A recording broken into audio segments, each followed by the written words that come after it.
Working in customer support is never easy. Working in tech support? I can't even imagine. Welcome to this episode of Tales from Tech Support. Our first tale is from Matt the Piano Man. Years ago, I was working as an in-store tech for a big electronics retailer in the UK. As well as dealing with customer tech queries, I was given the job of reporting any issues with company IT equipment to our IT contractors. One day, one of the sales staff came over to the tech desk looking worried. "Can you come and have a look at this receipt printer, please? It's got smoke coming out of it." "Oh, wow, okay. Did you turn it off?" "I didn't want to touch it. It looked angry." I went over to the till and, sure enough, there was a receipt printer with smoke pouring out of the gaps in the case. I yanked out the power and opened the lid to see what was going on. It looked like the thermal head had somehow gotten stuck on, as it had set the till roll away smoldering. I took the printer out of the back of the store, put it on the floor of the warehouse, and called facilities to report the incident. Facilities had a good laugh at the situation and put me through to IT so I could order a new printer. The agent I got, though, must have either been brand new or dumb as a box of rocks. The conversation went something like this. "Thank you for calling IT. How can I help you today?" "Hi, we've got a printer here that's malfunctioning.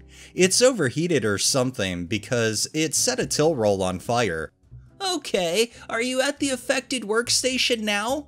"No, I've taken the printer into the back because it was making the sales floor smell." "Okay, please can you return to the workstation so we can run some diagnostic checks?" "Well, I can, but there's nothing to diagnose there. The printer is with me here."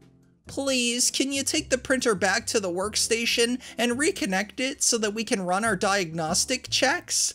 "I'm sorry, but I can't plug this printer back in. I'm worried that it might catch fire again." "I need to check that the correct drivers are installed, and if necessary, install the latest drivers for this printer." "Listen, mate, there's smoke coming out of it.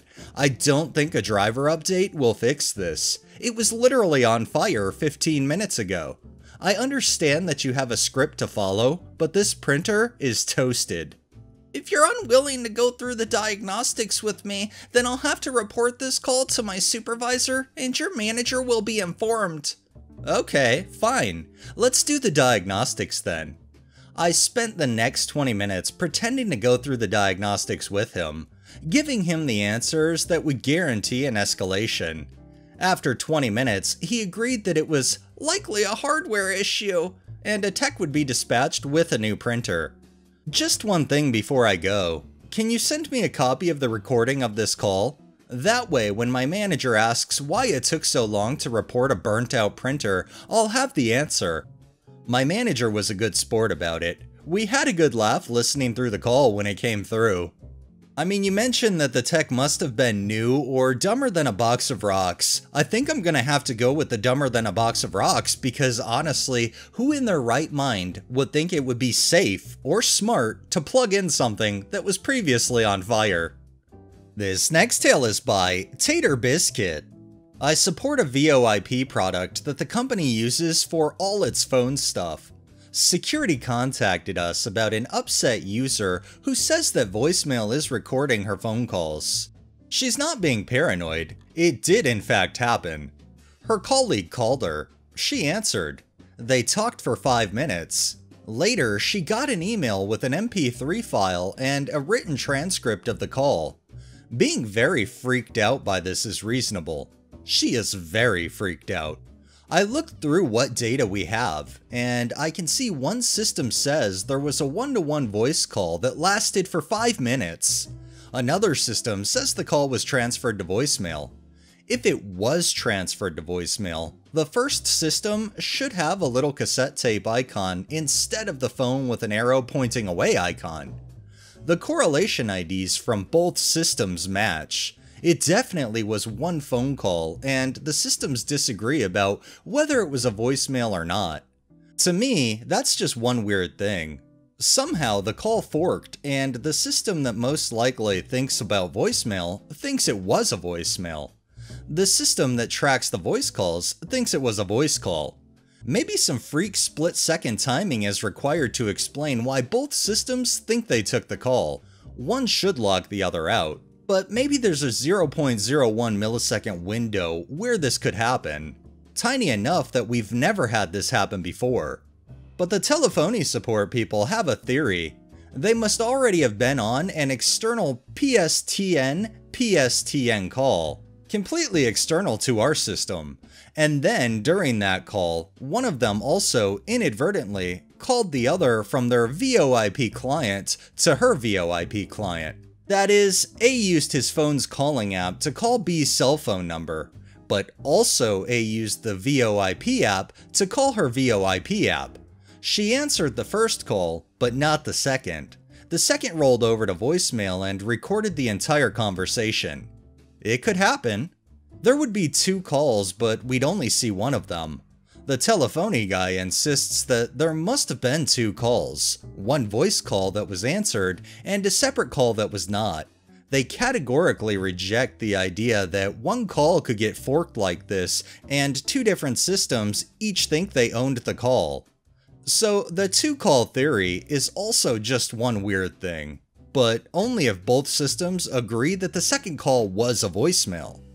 Rather than see this as a single call that got split somehow into 2 streams, each tracked by its own part of the system, the telephony engineers think that there's a bug in the system that caused it to not recognize a voicemail as a voicemail. So now, 2 weird things are required. The one time ever that someone has inadvertently called someone they were already talking to using a completely different client app at each end of each call. The call was also affected by a bug we've never seen before that misclassified a voicemail as a successful 2-party call. I'm skeptical.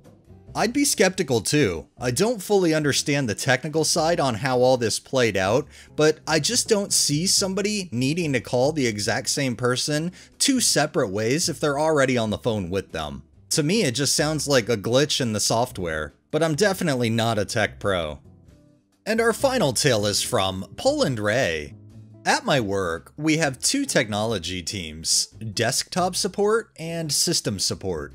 Since we're understaffed, who in IT isn't, right? We have visibility of both ticket inboxes since sometimes we can assist each other with small incidents. I work in systems, and I have my roster of regulars whom I interact with almost daily. And most of the current operations staff knows me, since I'm also the DBA for our main systems. My friend works in desktop, and he deals with all the new joiners, setting up the accounts, handing down the hardware, etc., as well as regular support, so everyone knows him. About 6 months before this incident, a new joiner started. Let's call her User. My friend set her up, but as with every other joiner, he had to help her navigate the company portals, registering user accounts, setting passwords, RSA tokens, mailboxes, etc. Having visibility of the desktop support inbox, I saw User's name pop up many times, so I knew about her before ever meeting her. Also, User isn't in operations, so she hasn't met me.